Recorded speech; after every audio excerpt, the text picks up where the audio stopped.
Hello and greetings. My name is Timothy Prolific Edwajante. I'll be your host for this evening, and welcome. On behalf of the Weeksville Heritage Center, I am glad to welcome you to our Youth Poetry Slam in coordination with my company, Owofra Adobe, Creativity Through Persistence. Tonight, what we have in store for you is an evening of poetry by youth poets from the Ember Charter School and from Bard. And I'm really looking forward to hearing their stories, for you to be able to engage with their word and their words and their ideas and the things that they're holding within their hearts they have decided to share with y'all. There will be a competition. So the competition is a slam, and in slam poetry, poems are scored between 0 and 10, utilizing decimal points as well.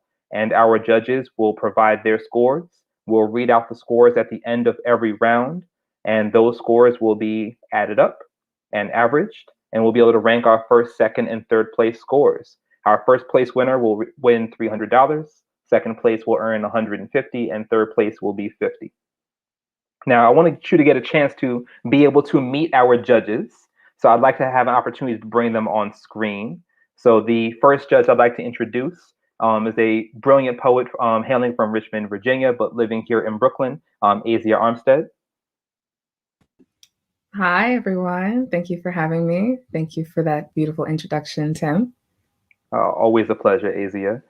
Second is Queens' own Tahira Nurse, who I've known since she was a youth poet, similar to Asia. Both were in the youth poetry scene as well. Hello. Hi. And coming up last as the final judge is my big brother, Ty Allen. Good evening. I'm not a youth poet. I'm too old for that. Really? That's the name that you have on screen, bro? That's wonderful. That's very rich from you. Our judges are all poets and writers and performers, and in this moment, I'd like to invite them to share one piece each. We will share our screens while we're able to do that. I will share something as well, and then we'll bring up our youth. We'll bring up our youth to be able to share their work. I know all of them are excited and nervous because our youth poets are between the ages of 13 and 16. And I think it's a powerful thing for a young person to choose to take ownership of their voice and their stories and to be able to give light to that in public. So to set the space for them, we as their elders, some of us more elder than others, Ty, are going to be able to share the work. And going up first, because I think that, I think we should hear from an elder first, should be Ty. I'm actually trying to find something. So can we do it? All right. So what I'll do is I'll be a generous host, and even though I am much younger than this man, I will do this poem first. And this poem is dedicated to Mums the Schemer. And I wrote this when reflecting on him and his contributions, and also the quest that I have for reparations. And shout out to Weeksville and the Oral History Project. A lot of the work that I've done with them during the Legacy Project, rather, during the course of the past few years, inspired the energy for this piece. Chrysanthemums. Tonight, the caper is carrying kukuris, knives, machetes, anything that will cut, anything that will make blood flow fountainous, for we have waited too long. Tonight, the caper is we're taking reparations. The scheme is we're itemizing receipts across rosary beads, counting slave master names and account numbers like Hail Marys. Only the pen is saying ours. Ours be the rage of hearts broken, the sourness swallowed when attending a school founded and funded by the same people that enslaved your ancestors on land stolen from your ancestors. We have been chewing the fat scraps of former settlers, and it's time to settle up this check. It's ski mask time. Time to cut crackers cheese, time to take accountability from make-believe to action. Time to sharpen our genealogies into swords, scythes, scimitars, sabers, stilettos, since they can stack money harvested and grown from our sweat. Every cent, dollar, pound, euro, peso, guilder, franc, dinero belongs to we. We are owed. Ain't shit about this charity. We are owed for every time my grandmother cried, every time our parents felt hunger pangs, every missed light bill or late credit card payment. We are old for every time somebody put their child's name on an account, old for every time we run, old for number runs, store runs, drug runs, old for every second we held our breath when sirens blared or uniformed officers walked by like we're driving past a cemetery. How many of us been buried in this concrete we call the city? Old for every freeze or you're resisting. Old for every apartment or job that disappeared like a black girl whose brown face never warranted an Amber Alert. Old like the air from lungs as new necks break. Old for every time a parent gave their child a name to pass. We passed that. We ready to be bloody, ready to get it poppin'. Ready to roll call names involved in this trade like numbers before lights out. Old like day trades on Wall Street. Old like wind raising the sun. Come out, come out, come out, come out, come out, come out. Pay up, pay up, pay up, pay up, pay up, pay up, pay up, pay up. Run your shit. We got mouths to feed and nations to build. We have loves to live and lives to love. Tonight, the caper is flowering our future. Tonight, the scheme is chrysanthemums.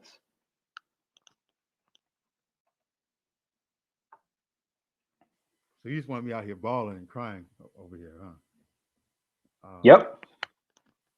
Wow. Okay. Shout out to my brother. I miss him already. Man. Okay. Woo. You got me. All right. Don't want to talk about it. Ooh, we talk about it. When we chat, we know just what it is. Love is, love is, love is. When you come back home, love is, love is, oh, love is. When you come back home and look good while doing it. Often fashion marries form with function. It armors the confidence for the coming fights. Clean shirts, white sheets, fly suits, ugly blues, slick kicks, pigs' feet. The smart selves, just like history, is an ongoing affair. Coffee and pray their flesh will stay free of, far from law and weapons. Costly threads, shell cases, dry cleaning, steel ceilings, new Jordans, smaller checks for schools and potholes. Makes it won't be hard to ease along roads or avoid standing under dirty light posts while the pipes and the lines are tracking and chaining the poor to potters, plots, and prisons. Every avenue and address change at least, comes with both casual and good clothes. The iron stays burning and steaming. Some jobs include interviews that outwit the bosses, African names, their job voice, black heart shoes, foreign souls. 2 degrees, good pay means just a wee bit below the mediocre line of the All Americans. Getting ready for work has to mean a mirror that smiles and nods and approves when you model turn. Clean shirts, white sheets, fly suits, ugly blues, slick kicks, pig's feet. Costly threads, shell cases, dry cleaning, steel ceilings, new Jordans, smaller checks, African names, DHR voice, black heart souls, foreign souls, 2 degrees, good pay means the smart selves, just like history is an ongoing affair. Coffee and pray their flesh will stay free of, far from law and weapons. Every avenue and address change comes with both casual and good clothes. The iron stays burning and steaming. Every job includes interviews that outwit the bosses. Getting ready for work has to mean a mirror when you model turn. Often fashion marries form with function. The smart sells just like history is an ongoing affair. Every avenue and address change comes with both casual and good clothes. Good ready for work has to mean a mirror that smiles and nods when you model turn.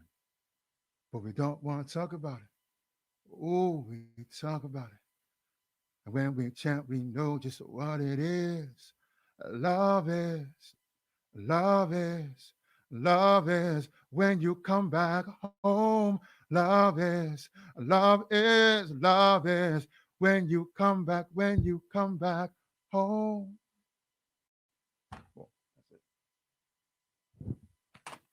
Well, that's it. We black folks, we snap, we clap our hands. We don't snap fingers. We Yeah, clap no, our no, hands. no. Yeah, I know. All that snapping is. Era. Yeah, no, we definitely clap. We clap. We make joyful noises and whatnot. Big love to my big brother. Snapping is great. Thank you so much for that. That was beautiful. Tahira, Asia, either one of you can choose who wants to enter the space next. Tahira, would you like to go first? I can go first. Thank you all so much. I feel so full right now. Rest in peace, moms. Rest in peace, DMX, and just many blessings to these poets who are about to share with us. The summer we all stayed alive. God was new to being God and needed help. Noah was a patient man.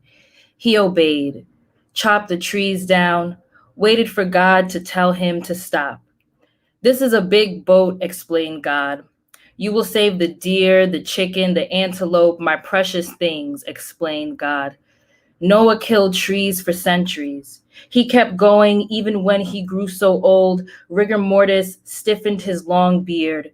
Noah was a ride or die, walked the earth to place his thumbprint on the rescued heads and the valued hooves. Noah felt the water rotting all around him, even though God did not say it was time.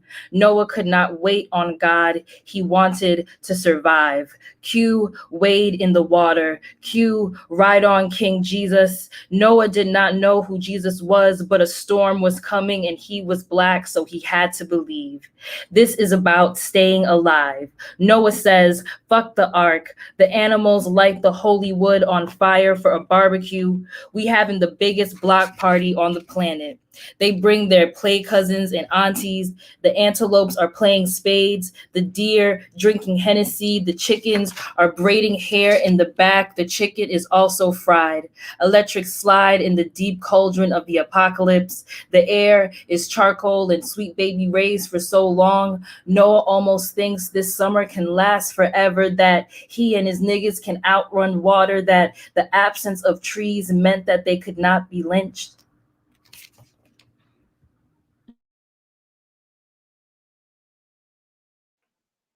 Thank you, Tahira. That's my favorite book from Tahira's book, Some Girls Survive on Their Sorcery Alone, which you can find everywhere. Ty Allen is also the author of No Jewels and another upcoming book, which hopefully he can tell us all about later. And last up from our judges is Asia. All right. Guess I'm gonna read a poem after all of those beautiful pieces. It's only been 14 minutes and I'm having such a great time. Thank you, everybody. This is a birthday poem. You may rejoice, I must mourn. Frederick Douglass. We wait for the show to begin in an open field on a blazing summer night. Fireworks are most lucent in the blackness of a sky with no sun, which makes me think of blackness as a metaphor, how colors shine brightest when contrasted against it. Burning hues explode above our heads, then sizzle to nothingness, beautiful and short-lived as a life with an untimely end. A series of thunderous booms jolt the chest, almost hard enough to break the body into a ghost. There's a violence to this magic. It leaves a smoke that doesn't clear until we do. They celebrate their fathers, their nation, and its wildness, and I don't know what I have to do with any of it, except I know the short distance between joy and defeat, and that nothing you love ever belongs to you. Sometimes I wish I had been born on some other day. In the sweltering summer of '96, my mother welcomes me, her un-American girl, which makes me think of the irony in such a birth. Black babies cry, drowned by an anthem. America is a strange land in which I have no name, a country with which I share a birthday, despite the immeasurable distance between us.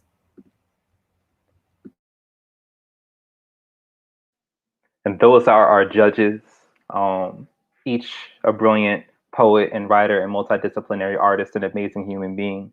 I am honored that you said yes to being able to be here. And now that we have opened the way for our young people, it's time to excuse our judges' beautiful faces from the screen, and we are going to get ready to introduce our youth poets. All right. So our first youth poet coming to us from the Ember Charter School is an 8th grade student. Tonight, she will be joining us as Michelle Queen. So let's bring Michelle Queen to the stage. Thank you. So happy to be here. See, I'm Superfly, born with that sugar and spice and everything nice, raised by queens and taught to construct the stars. Guess the poison in your veins only shows after those first 13 years, the time allotted to teach you to be a Powerpuff Girl, because by then you start to witness the pain unimaginable. Raised in beauty and grace, skin colored the rainbows of space, body an hourglass figure, tell you the time you have left before I just don't give a. So what if my milkshake brings all the boys to the yard? They're welcome to watch on the porch. No, I'm the only one inside my home. The pyramids were made to keep the dynasty safe, to keep them hidden treasures hidden. I work too hard. I can do this with my eyes closed, and I have to. Because if I open my eyes to see where I'm going and it scares me, I'll never get there. Stop moving and you're dead. Straight to the casket the minute the ball doesn't make the basket. Why play a game you know you can't win? See, it scares me.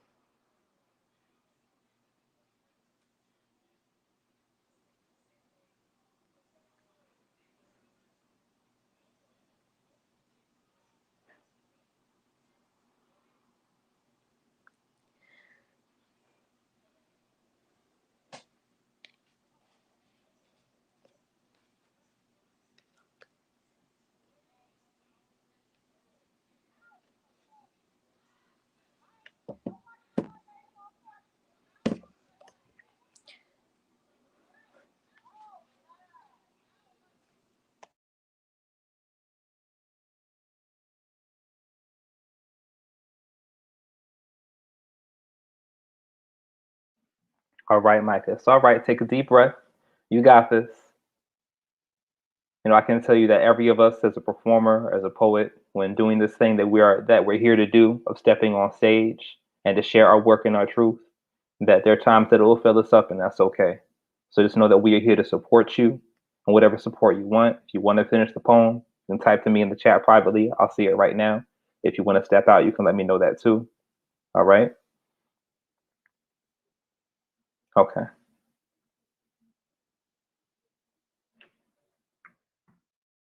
Audience, while I am typing to Micah in the chat, I just want y'all to know that, you know, what these young folks are doing at this age, it's difficult for grown folks to do. I've told many of my performers that I've been dealing with anxiety for a long period of time. That I used to memorize poems because I would shake while holding the paper, that my hands are known to shake on stage, that I do all kinds of grounding and breathing exercises to keep me rooted.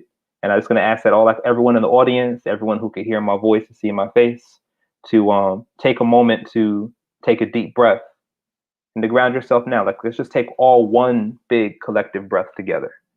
Breathe in and out. All right, Micah, if you want to pick up from where you left off, you are more than welcome to.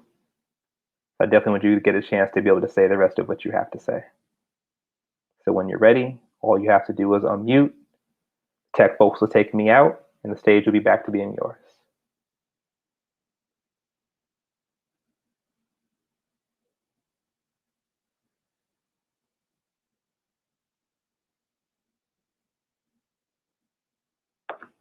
All right.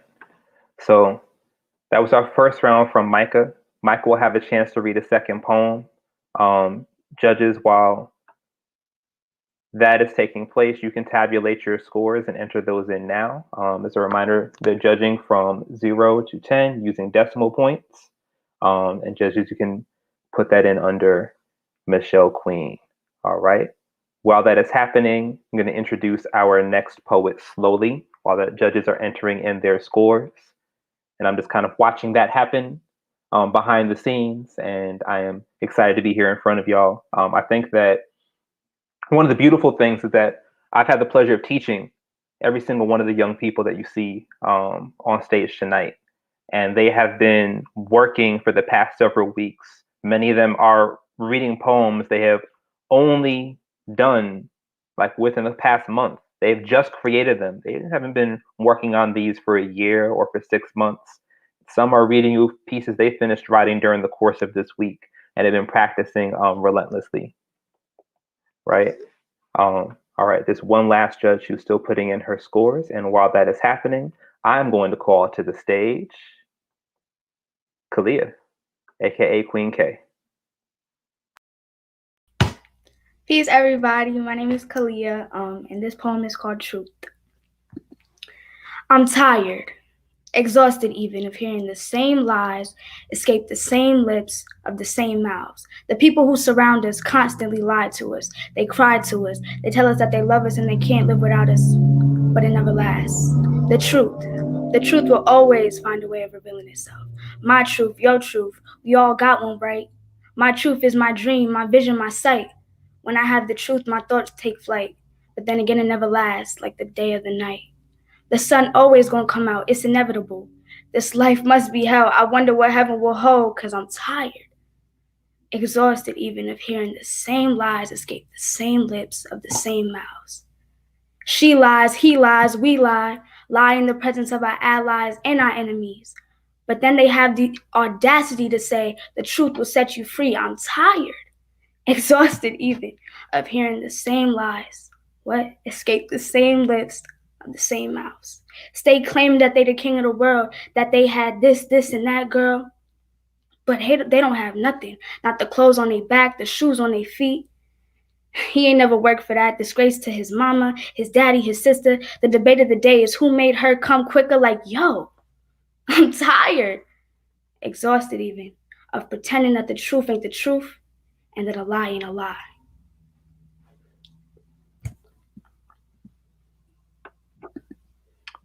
Give it up for Kalia. And for Micah. Micah had some technical issues, so we had to like move forward in the poems. But while this is happening, you know, I'm seeing beautiful like text messages from our students, and I just want to make sure it's like, yo, everyone is here. Everyone is here to support each of these poets. And while the judges are putting in the scores, and while y'all are being evaluated, we're also taking the time to listen to what you have to say. And I think that's the most important thing. And you have this time between now and the end of this time of this performance here with Weeksville to do exactly what the title of this is, which is to conjure. You are conjuring, you are casting spells of the world you wish to see, letting us know what world you're living in, what you're encountering, speaking about the truth, like Kalia did, right? And speaking truth, conveying beauty, like Micah has so far through her work. So we're going to be hearing all kinds of similes and metaphors at all these different levels of complexity and storytelling. But at the end of the day, like my mentor Khalil Al-Mustafa once said to me, all you need to do is show up and be the best version of yourself you can be during the time that you're up there on stage, and to share that with the world. And that's what we're here to do. All right, judges are putting in their scores, and we have them, so we're ready to call up our next performer. Coming to us live also from the planet of Brooklyn is Elise. Peace, guys. This poem is called They Took It.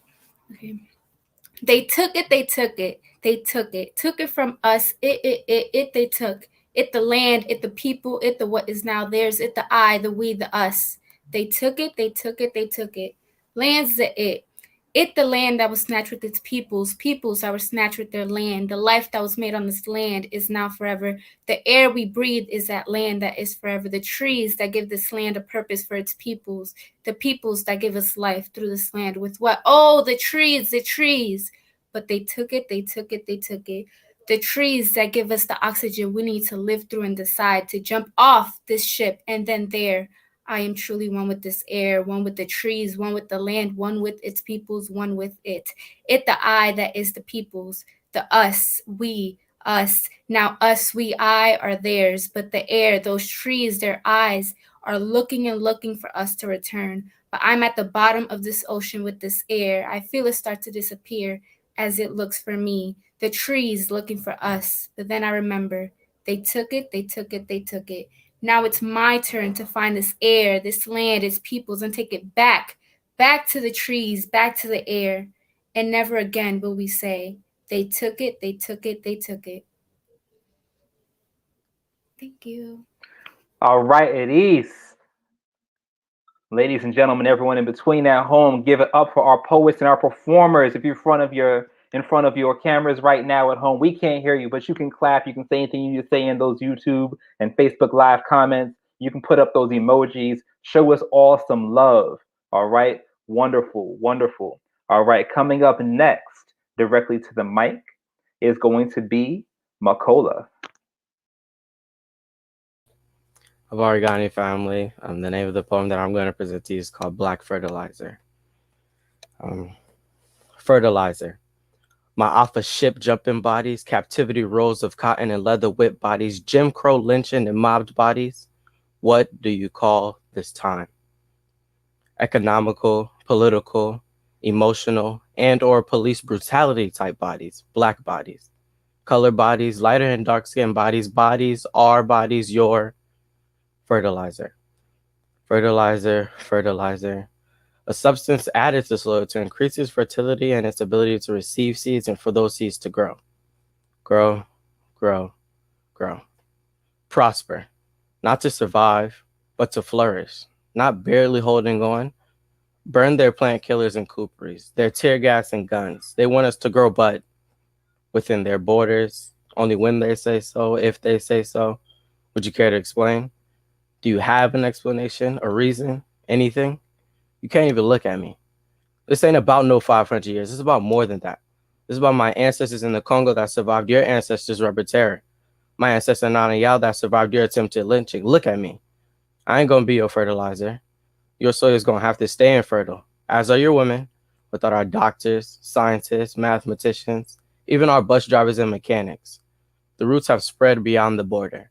And from these roots I've sprouted, along with my brothers and my sisters. And we shall do what we were destined to do in the first place, to be our African selves as unapologetically as possible. Fertilizer, fertilizer, fertilizer. No more. The roles reversed. This world upside down. Your reasoning still non-existent. I don't want your apology. I don't want your money. I want your life, as you have taken so many of ours. Sifisa ukuti, abapanti, bahabenati, kululuhambo esilutatile, nkululeko yama Afrika. Not your fertilizer. Thank you. Thank you, Makola. Natural fertilizer. We are not fodder for anyone's systems. That's a beautiful piece, brother. Thank you for sharing that with us. All right, judges, y'all can continue to do the difficult thing.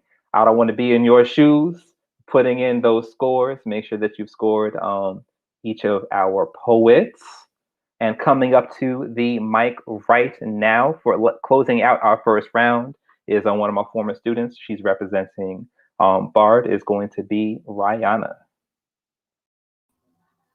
Peace, everyone. This poem is called United Loss. Why is it that young kids are taught to pose and pucker up their lips? Why is it that no one helps a friend up when they trip? Why is it that kids so young are left without a home, ran away from the abuse, the problems, kicked out and alone, doing whatever it takes to please their friends? It doesn't matter who gets hurt in the end. Somewhere, there's a kid who's looking at the hidden bruise, thinking to themselves, what do I have to prove? Another kid watching the fights, thinking, when can I choose? In the future, looking down, like, what do I have to lose? So many people with problems can become depressed. In the end, it just gets written off as stress. Don't be sad, your days will get better. All they do is nod while thinking the word never. A nation standing together united. That couldn't be further from the truth. We're divided. All the people shot up just because of their race. All the dumb fights that start from, why won't you say it to my face? All the people who were taken away from family for doing something gang-related. We believe to know our history, yet the truth has become faded. We claim to be united, but we have become separated. Looking at what we've become, I get frustrated. How many barriers have we made between each other? And when will we step back to see what we created? But I have no right to speak about these topics since I'm a teen. I don't know anything about hardships or politics or anything that's going on in my community. I don't need to be focused on equal rights nor unity. Just focus on your studies, get good grades. so that you can get an amazing job and get paid.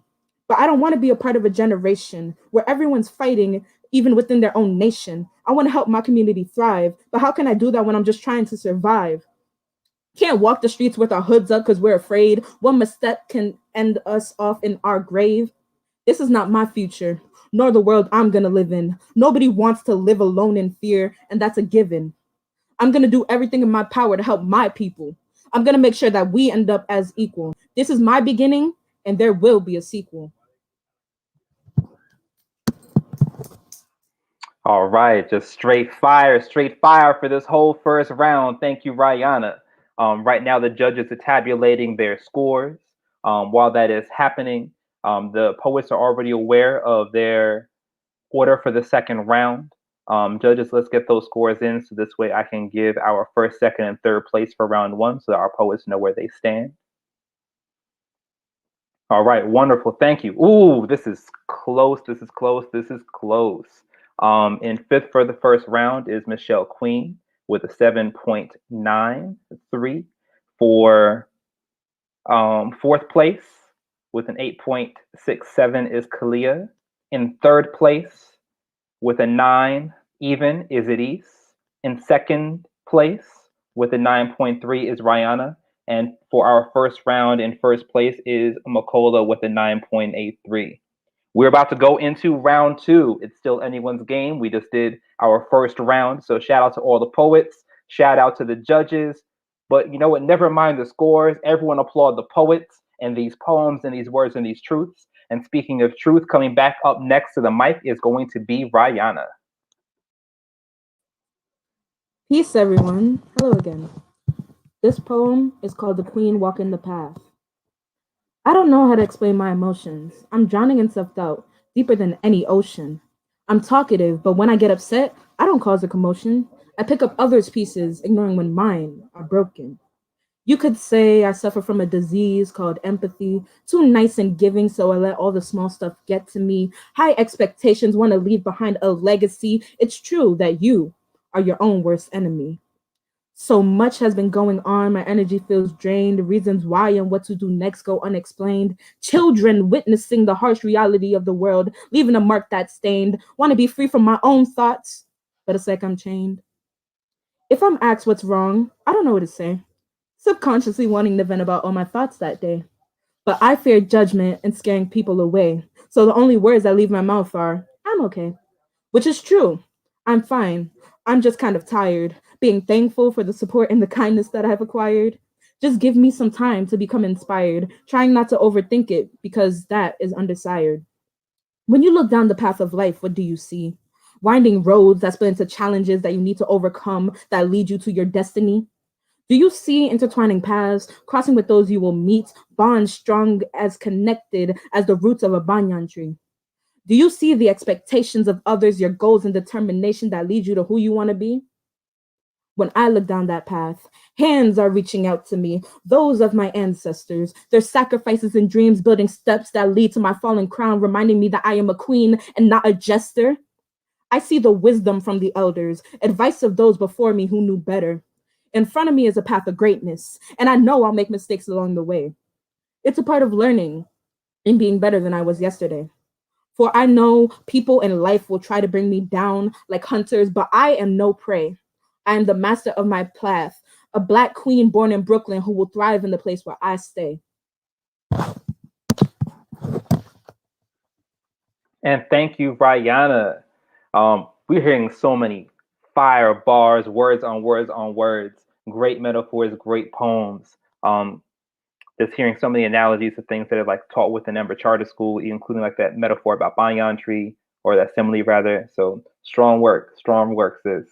All right, coming up next to the stage, I see the judges are at it and they are moving. Coming back to the microphone is going to be Makola. It's me again. This one is a little different. This one is called Pain Equals Change. I was walking around outside and I found some of the pieces of my heart today. It wasn't through joy or happiness, but through the acceptance of struggle and fear. It wasn't through conversations, rainbows, and ponies, but through crying and a sadness similar to that of losing something you care about and having to deal with the fact that it was your fault. That has allowed me now to be happy. That has allowed me to accept that pain and discomfort are part of a greater process, a cycle that will lead to the flourishing and bettering of myself. It was through this pain that I came to understand that with pain like that of a dull, rusted knife plunged into the depths of my heart comes change. And for that change to occur, as must discomfort. It wasn't until recently that I realized that the breaking and shattering of my heart, that is me, would lead to a better and stronger repair of my heart by you. And yet through this process of healing, to fix me, no matter your effort, one hole remained. A void, empty of time, space, life. One of abandonment that you chose to repair with yourself. I found my heart this morning. My heart, that is you. Thank you very much. Thank you, Makola. Thank you, Makola. I think it was dope and powerful to close with such a tender piece. I think that there definitely needs to be room and variety in what we choose to share and the truths that we speak, whether it is calls for accountability or moments where we're able to speak about tender matters of the heart. So thank you, Makola. Judges are entering in their scores for Makola right now, and we're ready to bring back up Elise. Peace. This poem is called Memorable Mustache. As I walk home, their voices cut the air like a mustache. The one your uncle, brother, father, cousin, and all the arrogant, aggressive, cocky as in what they believe gives them power, as in they aren't pussy, have. But they don't feel the way what they say to that poor girl in the street makes her feel. Like your sister, like your mother, like your own daughter. The mustache he wears is memorable, extraordinary, as in the same as the other, but different in person, as in historical. No. The mustache, when it belongs to someone you know, you trust, you now protect because of the effect it would have on who they love.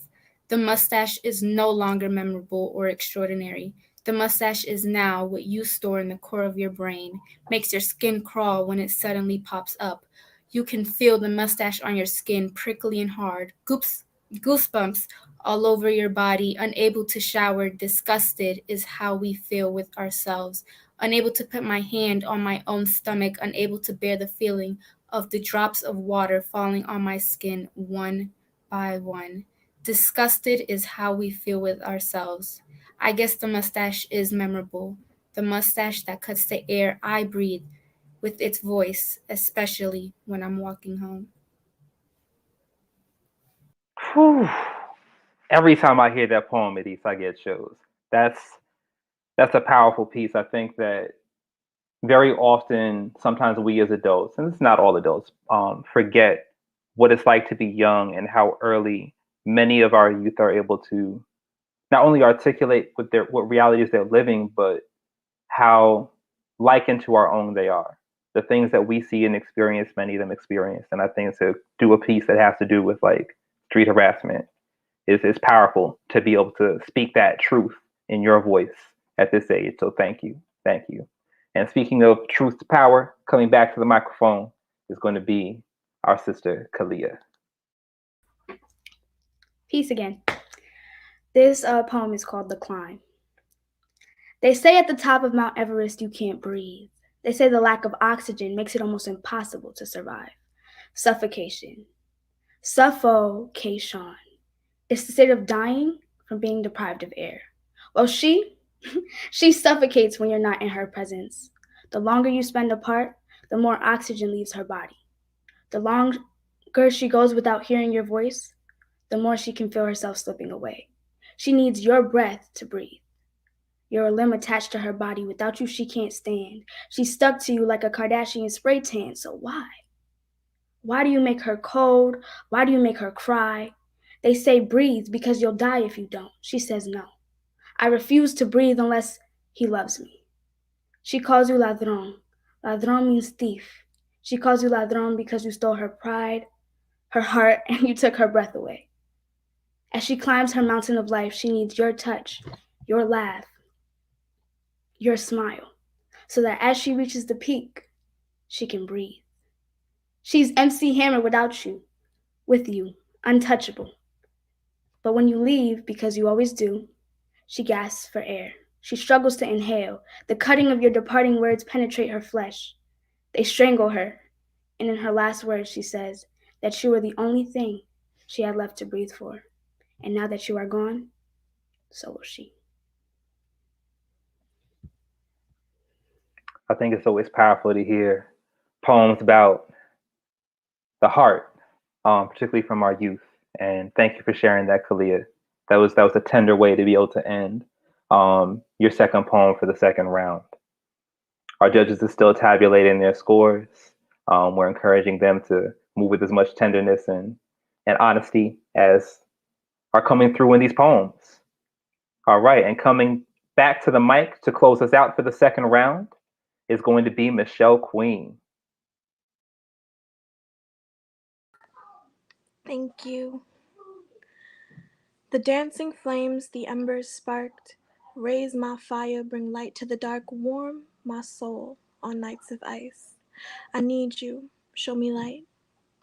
A bed, a room, the house we own, but no love, so we'll never have a home. All I know is the hate you give. You know the hate you give. On the ninth of ice, in the corner of soul on wind, left me outside because you couldn't handle the piercing truth and the sound of my words. That held the key to unlock all your lies. Remember the respect you'd ask for? As you gave me all the hate that could give hell competition, then turned to ask me why I was so disrespectful. Remember? Where are your manners? You never gave them to me. The day I turned 5, I realized the world is broken. I don't know if it was at school that day when it finally occurred to me, or the moment I stepped through the threshold of the door when I arrived home to see all the lights in the universe were gone. The day the Big Bang occurred for me, reality set in and imagination ceased to exist. Last night was the hardest night this week. I don't know how I made it this far. I woke up and wished death for the 5th time within the hour. Stare at the clock. How the hell did I even see to get to sleep? I see you. I saw you. I know that you're there. I'm not scared of the shadows, so why do you hide in them? As if I won't come with the fire to find you.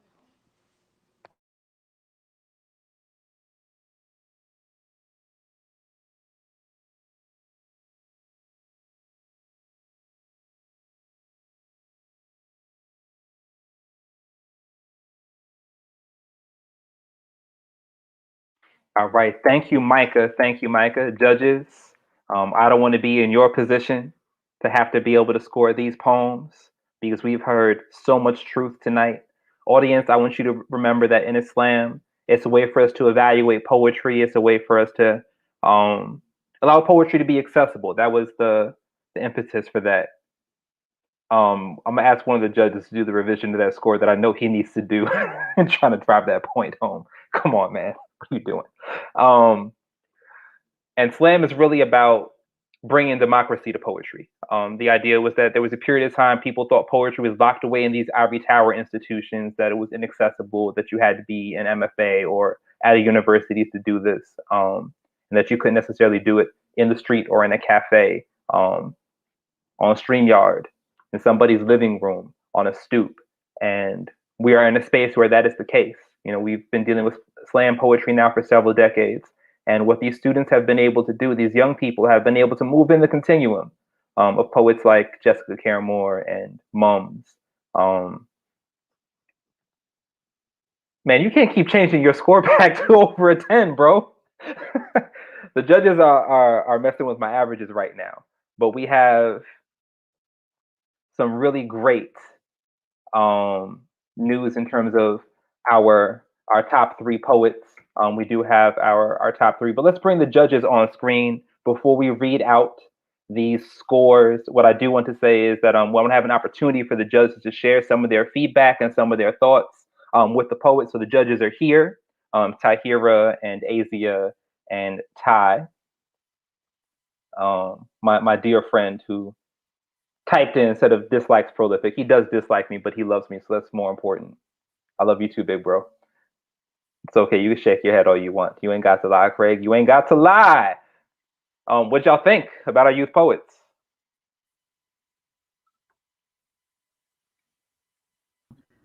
Mind blown, like Azia said below. I had like my little like notepad because I thought like at this time I would like share some of y'all words, but it was just too much going crazy. Like everything that you all were saying, thank you so much. I feel like I just want to be more empathetic, more just more everything. Just thank you all so much for your words.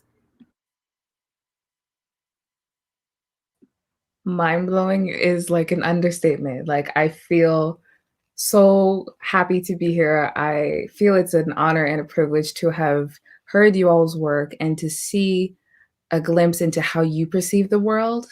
And I'm so excited for you all and all the things that you're going to accomplish. Please continue to write. Please continue to change the world. I feel that you all are going to be a part of just a new wave of poets, a new generation. So keep it up. Well, where do I start? You know, I'm such an academic. I hear everything in multiple ways. So I guess the really good part is that everyone here is talented. So don't take the scores as meaning anything. They're just scores. And my mother once told me when I won a slam, actually the slam, me and Mums came in tie. Me, Mums, and Jessica tied for a slam. And I told her about it, and she asked me, was I doing my art or was I playing a sport? And I knew what she meant by that. So this is not a sport. These scores mean nothing but our personal opinions. But I really enjoy the work a lot. And like he'll tell you I'm such a naysayer.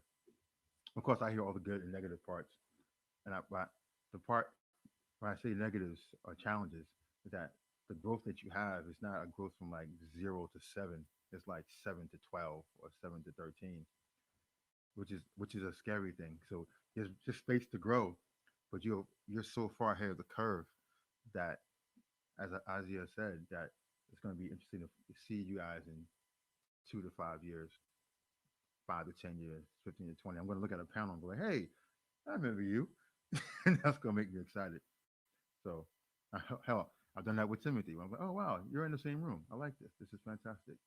So I'm glad to be here. I'm really excited. And I'm not changing my score.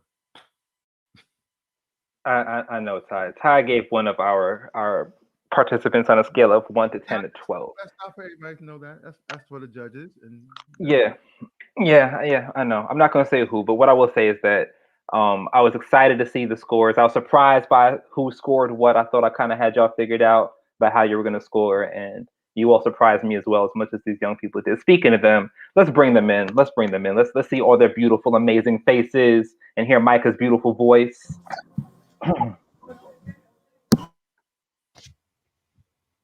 All right, poets, how are y'all feeling? Before I read it out, you have a chance to say what you're feeling. Y'all good?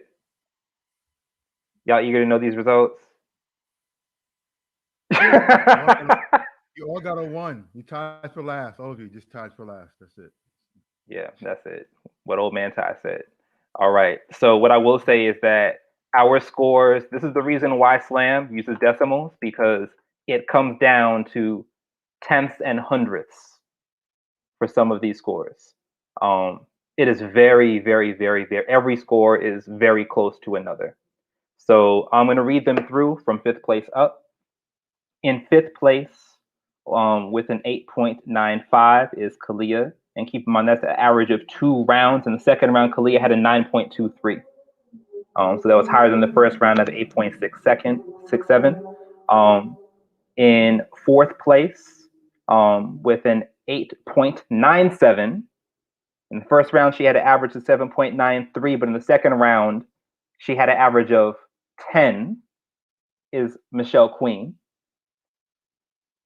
In 3rd place, who averaged in the second round with a 9.27 and in the first round with a 9.3, averaging out to a 9.28 is Rihanna. So congratulations, Rihanna, for making it to 3rd place. With a